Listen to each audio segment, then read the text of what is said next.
It is September 1986 and actor Colin Baker has been playing Doctor Who for just 2 years. However, all is not well on Gallifrey or Earth. There is, to put it bluntly, trouble in the Tardis. BBC controller Michael Grade wants to cut Baker's curly-haired, brightly jacketed Time Lord loose. Grade is quoted as saying Doctor Who has become outdated, and a little show for a few pointy-head Doctor Who fans. Answer: Baker is unceremoniously let go after just 3 series, the only Doctor to have been bumped from the role. The show later continued without him, with Sylvester McCoy taking up the sonic screwdriver, and celebrates its 60th anniversary later this month. Many actors finding themselves in such a position might have harbored resentment.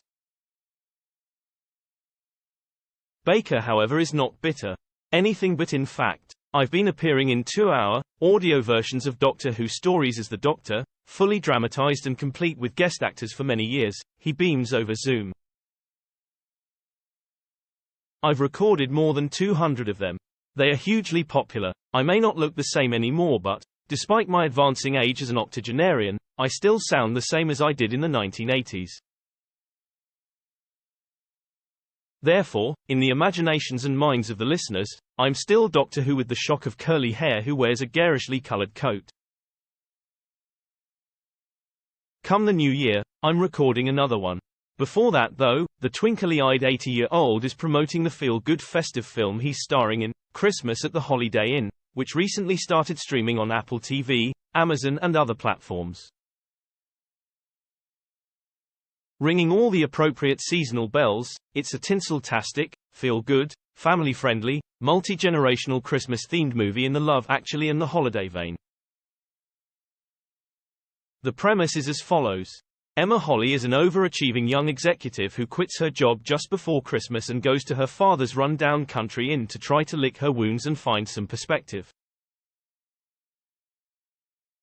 Determined to save the inn, and Christmas, Emma must come up with a plan. A trip to Molly's coffee shop in the village and a chance encounter with a charming stranger called Oliver could provide a solution.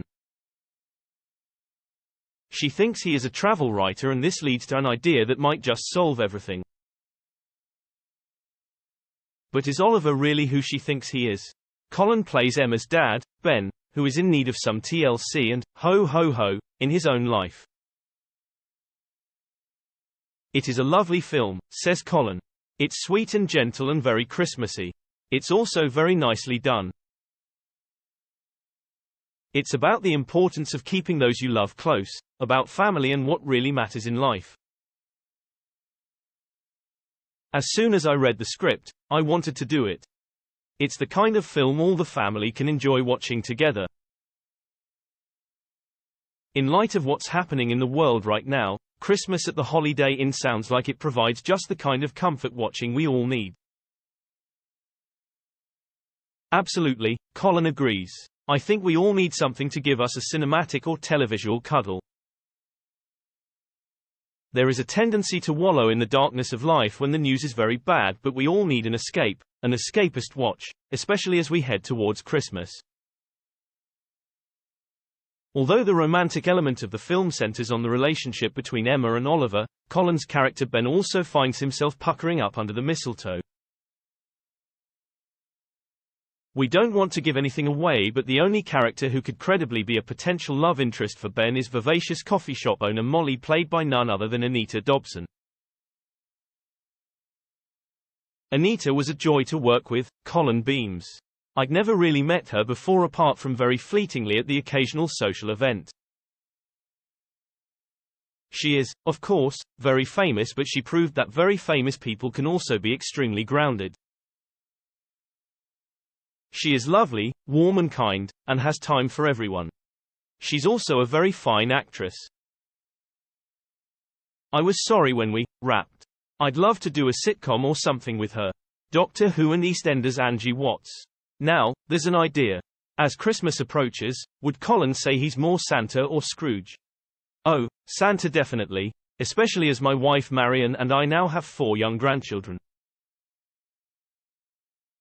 It is a bit tricky, though, as Christmas Day happens to be Marian's birthday, so it's rough on her, although, of course, she's used to it. What we try to do is celebrate her birthday in the morning and then the afternoon is Christmas, but it never quite works out like that, because of the grandchildren and because she's the only one who understands how the cooker works. This year, however, our 4 daughters are spending Christmas Day with their other halves' families, and so December 25th will be all about Marian and her birthday. We'll do the family Christmas thing a few days later. It will be nice to actually spend the holiday at home. I've done panto many times. Must have done about 30 of them actually, which means you only get Christmas Day off. Although Doctor Who was Colin's most high-profile role, he was actually a big TV star in the 1970s. Viewers with long memories will remember him as the ruthless Paul Moroney in the uber-popular BBC One Sunday night drama The Brothers, a gripping family saga about the infighting between 3 brothers who are left equal shares in their father's haulage business. Ha, ha, ha. Paul Moroney was the most hated man on TV. He chuckles. In 1975 I actually did a photo shoot for one of the Red Top tabloids with Robin Ellis, who played Ross Poldark in the original TV adaptation. He was the most loved man on TV, I was the most loathed. But The Brothers itself was hugely popular. Apparently, many churchgoers stopped attending Evensong on Sunday evenings when it was on. As there were no VCRs or catch-up, you had to watch a program when it aired or you missed it, of course. It remains something of a mystery as to why an 8th series of The Brothers was never made. But Baker, who actually trained as a lawyer before becoming an actor, knows the answer to that one.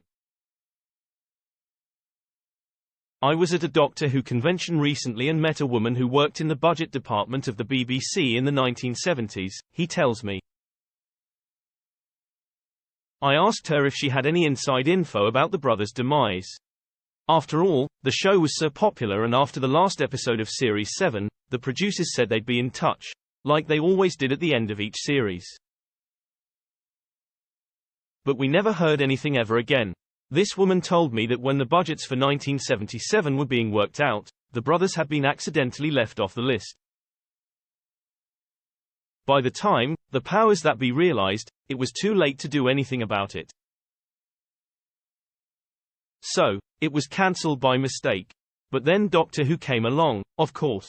There have been 13 Doctors with David Tennant, the 10th, resurrecting a new incarnation of the role as the 14th in a number of special 60th anniversary episodes which will be broadcast later this month.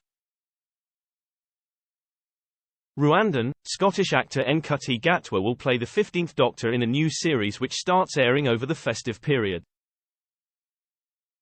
It goes without saying that Baker's favourite Time Lord is himself, but who is his second favourite? As a young law student watching this brilliantly innovative, new sci-fi drama in 1963, I loved the first Doctor, William Hartnell, even if those early black and white episodes do look a bit dated and creaky to the modern eye. But I doubt Doctor Who would still be on our screens at all if it wasn't for his successor, Patrick Troughton. His sly, extremely intelligent Time Lord was a wonderfully clever interpretation and totally captured my imagination. I knew Patrick, too, and he was just the loveliest fellow. Recently Baker was lucky enough to see an advanced screening of the new David Tennant episodes.